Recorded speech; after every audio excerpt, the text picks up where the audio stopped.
নমস্কার শ্রোতা বন্ধুরা, দ্য স্টোরি রিপাবলিকে আমি অনিকেত আপনাদের সঙ্গে। দ্য স্টোরি রিপাবলিকে আজকের গল্প আয়নার ভিতরে দ্বিতীয় পর্ব, সংকল্প চৌধুরীর লেখা। আগেই বলেছি, যাহা বলিব সত্য বলিব, সত্য বই মিথ্যা বলিব না। রাত 12টা। আমি আয়নার ভিতর দাঁড়িয়ে আছি। আজ ঠিক 17 দিন। 17 দিন ধরে আমি দেখছি সে আমার জীবনটা বাঁচছে। প্রথম কয়েকদিন সবকিছু স্বাভাবিক ছিল। সে অফিসে যায়, মানুষের সাথে কথা বলে, হাসে। অভিজিৎ সুশান্তর সাথে আড্ডা দেয়, ভাঁড়ে চা খায়, ঠিক আমার মতো।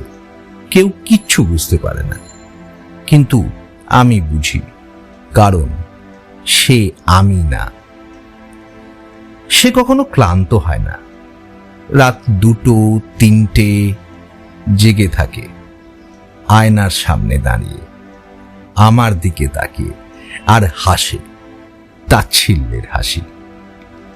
প্রথমবার আমি খেয়াল করলাম সে আর ঘুমোয় না, একদমই না।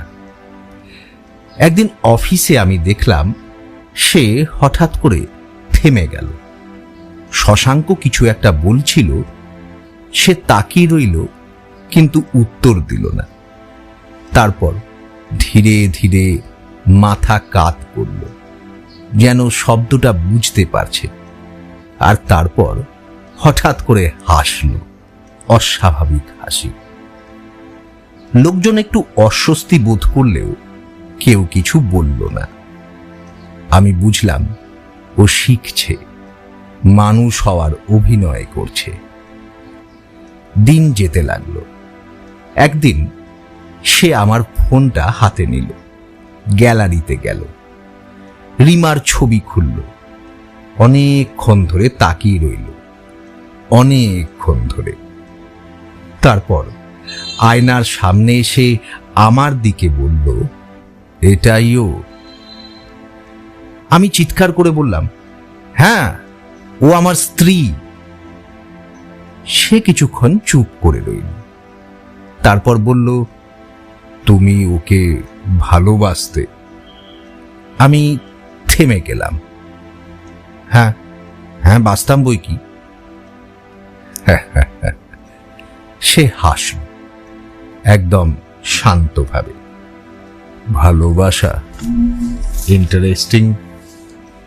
সেই রাতেই সে প্রথমবার বেরোলো। আমি দেখলাম সে রিমার বাপের বাড়ির সামনে দাঁড়িয়ে। দরজার কড়া নাড়ল। রিমার মা দরজা খুললেন। তিনি প্রথমে অবাক, তারপর চোখে জল চলে এলো। তুমি এতদিন পর এলে? সে মাথা নেড়ে ভেতরে ঢুকলো। আমি আয়নার ভিতর থেকে সব দেখছি, কিন্তু কিচ্ছু করতে পারছি না। ও শান্তভাবে বসে আছে। রিমার মা কোনো মতে বলছেন, মেয়েটা চলে গেল।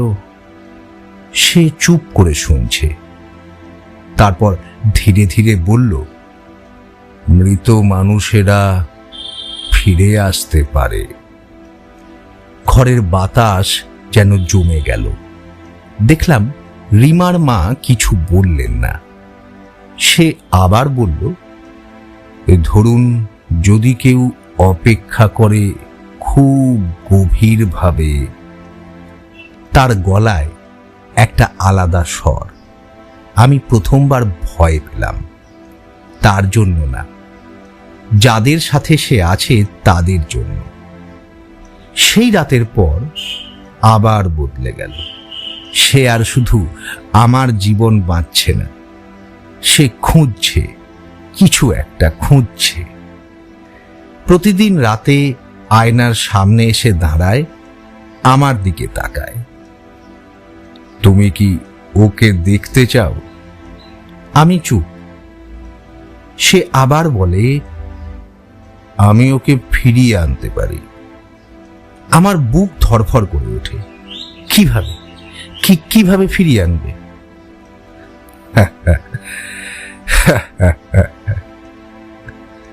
এই যেমন আমি এসেছি, আমার শরীর ঠান্ডা হয়ে যায়। না না না, এরকম করো না। কেন? তুমি তো ওকে ভালোবাসো। আরে সে যাই করি, ওকে শান্তিতে থাকতে দাও। এই দুটো জগৎ আলাদা। সে কিছুক্ষণ চুপ করে থাকে, তারপর ধীরে ধীরে বলে, মানুষ খুব অদ্ভুত। যাকে ভালোবাসে তাকে ছাড়তে পারে না, আবার যাকে হারায় তাকে ফিরিয়ে আনতেও ভয় পায়। আমি কিছু বলতে পারি না। এবার সে আয়নার খুব কাছে আসে, আমার চোখের দিকে তাকায়। তুমি কি জানো আয়নার ভেতর কজন আছে? আমি পিছনে তাকাই। অন্ধকারে অগণিত শরীর, সবাই তাকিয়ে আছে। সে আবার বলে, ওরা সবাই কাউকে ফিরিয়ে আনতে এসেছিল। আমার গলা শুকিয়ে যায়। তুমি কি ওদের মতো হতে চাও? আমি চুপ, কারণ আমি জানি না।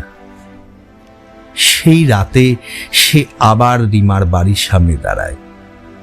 এবার তার হাতে একটা ছোট্ট আয়না। দরজার সামনে সেটা রেখে দেয়।